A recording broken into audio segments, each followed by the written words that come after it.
दोस्तों बांग्लादेश इस वक्त हाईलाइट हो रहा है। जियोपॉलिटिक्स की अगर हम बात करें तो बांग्लादेश का नाम बहुत ज़्यादा हाईलाइट इस वजह से आ रहा है कि बांग्लादेश अपने सर से अपने कद से ज़्यादा ऊंची छलांगे मार रहा है और उसके बाद वो हरकतें कर रहा है जो कि उनको नहीं करना चाहिए, क्योंकि स्टेबिलिटी उनके मुल्क में है नहीं, खाने के लाले पड़े हुए। लेकिन अब जो महफूजुर रहमान है, उनके एडवाइज़र हैं अबूरी हुकूमत के, उन्होंने एक मैप शेयर की। मैप के मुताबिक इंडिया के जो चंद इलाके हैं वो इलाके अब आ रहे हैं बांग्लादेश में। जी हाँ, उस मैप के मुताबिक जो वेस्टर्न एरिया है इंडिया का, उसको मुकम्मल तौर पर अपने मैप में दिखाया गया। उस मैप को ग्रेटर बांग्लादेश का नाम दिया गया। इस पर काफ़ी प्रोटेस्ट रिकॉर्ड किया गया। इंडिया की जानिब से बताया गया कि भाई ऐसी चीज़ें आप ना करें तो बेहतर होगा।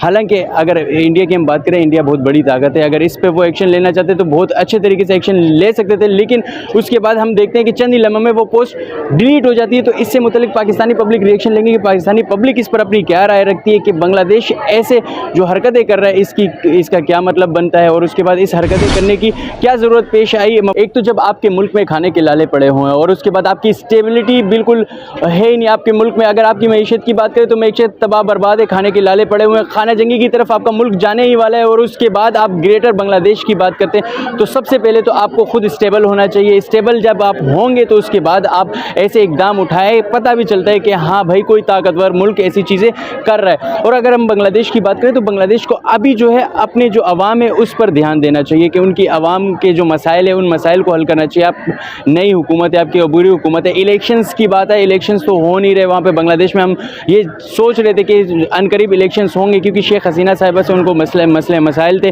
वो मसले हल हो गए। तो उसके बाद अब उनको इलेक्शंस की तरफ जाना चाहिए था। लेकिन जो अबूरी हुकूमत आई है यूनुस साहब की, वो इलेक्शन करवाने को राज़ी ही नहीं है। तकरीबन 2025 में भी ये इलेक्शन होते हुए नज़र नहीं आ रहे। फिर उसके बाद ग्रेटर बांग्लादेश का मैप और फिर उसके बाद इंडिया के साथ जो ताल्लुकात वैसे ही ख़राब हो चुके हैं। फिर उसके बाद इतना एंटी इंडिया होना, ये बांग्लादेशियों को कहाँ तक लेकर जाएगा। इसी पर पाकिस्तानी पब्लिक रिएक्शन लेंगे कि पाकिस्तानी पब्लिक इस पर अपनी क्या राय रखती है। लेकिन उससे कबल अगर आपने अब तक हमारे चैनल को सब्सक्राइब नहीं किया तो काइंडली चैनल को सब्सक्राइब कर दे और बेल आइकन को प्रेस करना बिल्कुल भी नहीं भूलिएगा, जिससे हमारी वीडियोस बर वक्त आप तक पहुँचती रहेगी। तो चलिए पाकिस्तानी पब्लिक रिएक्शन लेते। उम्मीद है अब तक चैनल आपने सब्सक्राइब कर लिया होगा।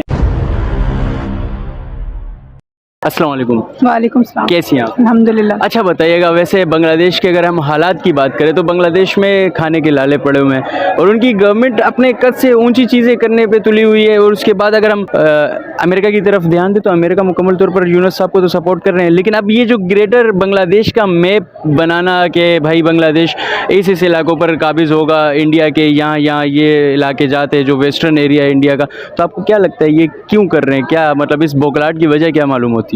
देखिए, वहाँ की जो आवाम थी ना, वो हसीना वाजिद के ख़िलाफ़ इसीलिए थी क्योंकि वो इंडिया के उसमें थे, झुकाव की तरफ। लेकिन ये एक मैसेज दे रहे हैं जस्ट बोंगियाँ मार के तो वो एक जस्ट मैसेज देना चाह रहे हैं कि देखें हम इंडिया के कितने ख़िलाफ़ हैं और हम उन लोगों के साथ हैं जिन लोगों की सोच ये थी कि क्योंकि वहाँ पे ज़्यादा जो प्रोटेस्ट हुआ था वो बिहारी कबीले की तरफ जानिब से हुआ था। और बिहारी अगर आप आज़ादी से देखेंगे बांग्लादेश की, तब से वो पाकिस्तान की तरफ उनका झुकाव ज़्यादा था। तो ये एक जस्ट मैसेज है, बाकी इससे होने वाला कुछ नहीं है। तो मैसेज अगर आप मतलब इतनी दिलेरी दिखा रहे तो वो मैसेज डिलीट क्यों कर रहे हैं?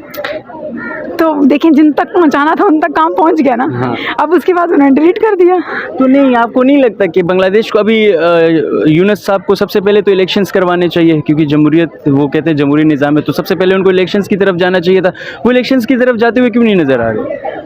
देखिए, तारीख में ना ऐसे वाक़यात की भरमार है कि जहाँ पे आते ही किसी और नज़रिए से हैं और हो कुछ और जाता है। आपने देखा उस ग़िज़ाउल हक़ जब आए थे, उन्होंने एक रेफरेंडम करवाया था कि निज़ाम मुस्तफ़ा चाहते हैं या इलेक्शन चाहते हैं। अवाम ने कहा निज़ाम मुस्तफ़ा चाहते हैं और वो निज़ाम मुस्तफ़ा की आड़ में 11 साल खुद बैठे रहे थे। निज़ाम मुस्तफ़ा नहीं आया था, लेकिन वो खुद अपना इक़्तिदार पक्का कर गए थे। करवाने तो उन्होंने भी इलेक्शंस थे ना। तो अभी इनका भी ये एक तरह से अगर देखा जाए कि जो अभी अबूरी हुकूमत है वो इस तरह की बार बार पैगामात दे के ना एक अपनी आवाम को ना ठंडा कर रहे हैं, क्योंकि वहाँ पे ज़्यादातर नफ़रत उनसे है, इंडिया से है।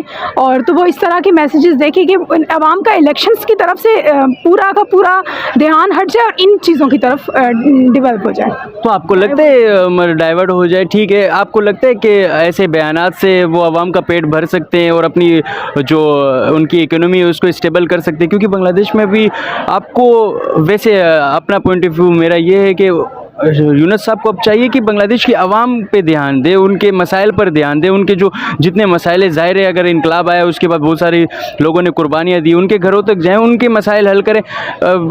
मसाइल हल करने के बजाय धमकियों पे तुले हुए हैं, धमकियों पे धमकियाँ दी जा रही है। धमकियों से मुल्क तो नहीं चलता, मईशत तो नहीं चलती, लेकिन हाँ हो सकता है टेम्प्रेरी तौर पर ये थोड़ा सा हो जाएगा, स्टेबल हो जाएंगे लोग, लेकिन उसके बाद धमकियों पे तो गुजारा नहीं होता किसी भी मुल्क का। देखिए जितने भी लोग सियासत में आते हैं ना, वो कभी भी इस नज़रिए के तहत नहीं आते कि हमने अवाम के मसाइल को हल करना है। इन केस अगर अवाम के सारे मसाइल हल हो गए तो फिर सियासत करने पे बच क्या जाता है? तो फिर तो मज़ीद तरक्की की तरफ जाना होगा ना। तो इतना तो हमने नहीं करना, हमने बस न्यूज़ में रहना है। तो ये एक आसान तरीका है, आप बस सबको इधर उधर लड़ाते रहें और ख़ुद हुकूमत करते रहें। तो आपको लगता है थोड़ी सी खामोशी हो गई थी, बांग्लादेश की तरफ से कोई खबरें नहीं आ रही थी, तो उसके बाद ये वाला बम इसलिए फोड़ा ताकि न्यूज़ में दोबारा से हम हाईलाइट हो और हमारी आवाम को पता चले कि हम दोबारा इंडिया को आंखें दिखा रहे हैं? ये भी हो सकता है, और दूसरा पॉइंट ऑफ व्यू भी हो सकता है कि सच में वो चाह रहे हो कि कुछ इस तरह की हम करें कि इंडिया को हम टफ टाइम दें, जो उन्होंने हमारे साथ पिछले कई सालों से किया है, उसका बदला भी तो लेना है ना।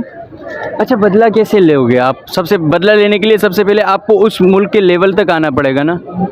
देखें, आप ये नहीं कह सकते कि किसी भी अगर सुपर पावर है वो हमसे ज़्यादा है तो उसकी जो ज़वाल होगा वो किसी बहुत ही सुपर पावर से ही होगा। हाथी की मौत जो होती है वो चुंटी के हाथों ही होती है, ठीक है। किसी को भी कभी भी कमज़ोर नहीं समझना चाहिए कि ये कमज़ोर है और ये मेरा मुकाबला नहीं कर सकता, क्योंकि कभी भी कुछ भी हो सकता है। हम ये नहीं कह सकते बांग्लादेश बिल्कुल ही अब ऐसा हो गया कि इंडिया का मुकाबला कर ही नहीं सकता, और हो सकता है इस तरह के बयानात जो वो दे रहे हों तो वो अपने आप को मजबूत समझ रहे हो, इसलिए दे रहे हो। मैं आपकी बात से बिल्कुल एग्री करता हूँ कि हो सकता है छोटा मुल्क बड़े को टक्कर देता है, और ऐसी मिसालें हमारे सामने मौजूद है, अफगानिस्तान की मिसाल मौजूद है। लेकिन अब जो मतलब बज़ाहिर जो चीज़ें नज़र आ रही है, सबसे पहले तो आपको नहीं लगता कि अपने मुल्क के जो हालात है उनको बेहतर करना चाहिए, फिर उसके बाद आप इंडिया की तरफ जाएं। लेकिन इंडिया की तरफ अगर जो भी ममालिक जिन्होंने भी इनकलाब लाया है जिन ममालिक में, तो उन्होंने बोंगे नहीं मारी हैं, जैसे आपने पहले में बताया ना, बोंगियाँ नहीं मारी है, उन्होंने करके दिखाया। तो ये कर कुछ नहीं रहे, बातें कर रहे हैं। देखिए, ये अभी तो इस वक्त तो हमें बोंगियाँ लग रही हैं, लेकिन हम ये नहीं कह सकते कि ये आगे भी बोंगियाँ ही रहेंगी, ठीक है। और दूसरी बात यह है कि बांग्लादेश को तो अभी उनकी अपूरी हुकूमत है, उन्हें टाइम देना चाहिए।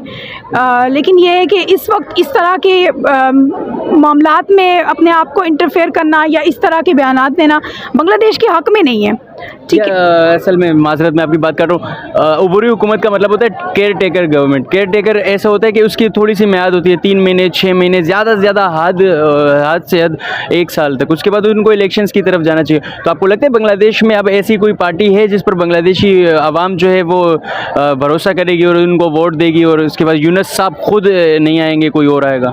हाँ, ये भी है, क्योंकि अब वहाँ पे जमात इस्लामी को तो इक़्तिदार में आने नहीं देंगे, ठीक है। ये तो एक रियलिटी है। जमात इस्लामी चाहे पाकिस्तान में हो चाहे बांग्लादेश में हो, वो इक़्तिदार में नहीं आएगी, इक़्तिदार गिराने वालों की सफ़ में खड़ी नज़र आएगी। तो अब बाकी रह जाती है हसीना वाजिद की पार्टी, वो तो बिल्कुल अब उसका तो कोई चांस ही नहीं। तो यूनुस साहब ही होंगे? हो सकता है।